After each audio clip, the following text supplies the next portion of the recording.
pitches. This one propels you to move and go. Extend, no, just stop. Extend. So, nakita, extend, tama lang yung width ng bola.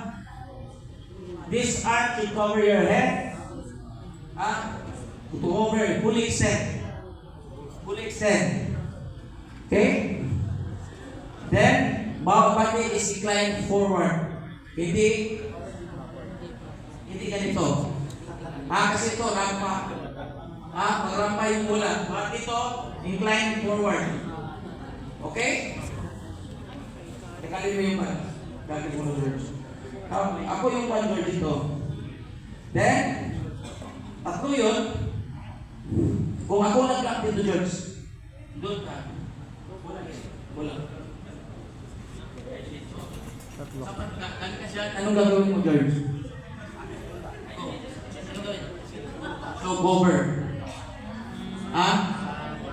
Ako na ba dito? Player should do cover. Now, ang ginawa ni George ngayon is the sliding down. So, balik dito. Dito, huwag mo na naman. Isa sa'yo yung kapugian mo, pwede mo.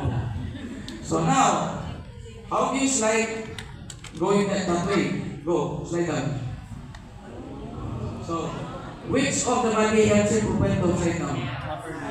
It's the arm.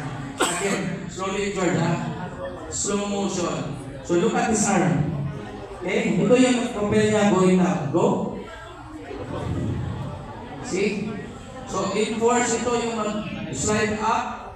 Ito mag-slide down. Okay? Teacher, sakwa natin.